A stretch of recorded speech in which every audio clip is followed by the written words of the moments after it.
ಕರಾವಳಿ ಒಕ್ಕಲಿಗರ ಗುಡುಗಿಗೆ ನಡುಗಿದ ಎಸ್ಆರ್ ವಿಶ್ವನಾಥ್. ಅವರ ಸ್ವಾರ್ಥಕ್ಕೋಸ್ಕರ ಈ ಸಮುದಾಯವನ್ನ ಸಮಾಜವನ್ನ ಎಳೆದು ತರುವಂತಹದ್ದು ಸಮಂಜಸವಲ್ಲ. ಶಾಸಕರಿಗೆ ಸಮಾಜದ ಜವಾಬ್ದಾರಿಯ ಬಗ್ಗೆ ನೀತಿಪಾಠ ಮಾಡಿದ ಮಂಗಳೂರು ಶ್ರೀಗಳು.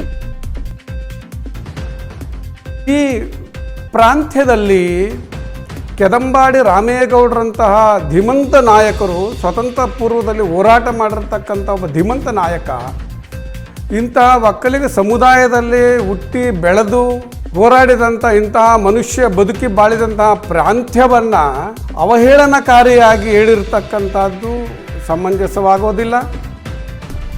ಮಸಿ ಬೆಳೆಯುವ ಎಚ್ಚರಿಕೆ ನೀಡಿದ ಮಂಗಳೂರು ಒಕ್ಕಲಿಗ ಸಂಘದ ಅಧ್ಯಕ್ಷರು.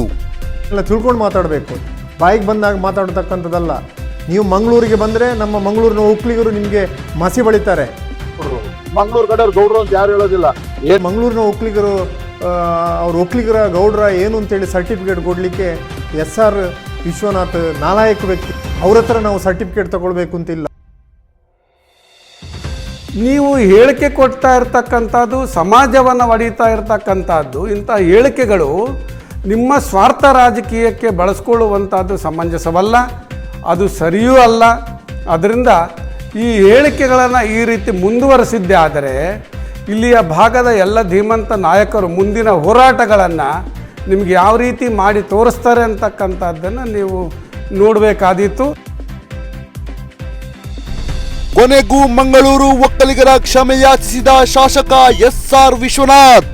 ಕರಾವಳಿಯ ಒಕ್ಕಲಿಗರ ಬಗ್ಗೆ ಆಗಲಿ, ಕರಾವಳಿಯ ಸಂಪ್ರದಾಯಗಳ ಬಗ್ಗೆ ಆಗಲಿ ನಾನು ಯಾವತ್ತೂ ಕೂಡ ಎಲ್ಲೂ ಮಾತಾಡೋನಲ್ಲ. ಯಾಕಂದರೆ ನಾನು ಕೂಡ ಹಿಂದೂ ಜಾಗರಣ ವೇದಿಕೆಯಲ್ಲಿ ಕೆಲಸ ಮಾಡಿರ್ತಕ್ಕಂಥವನು.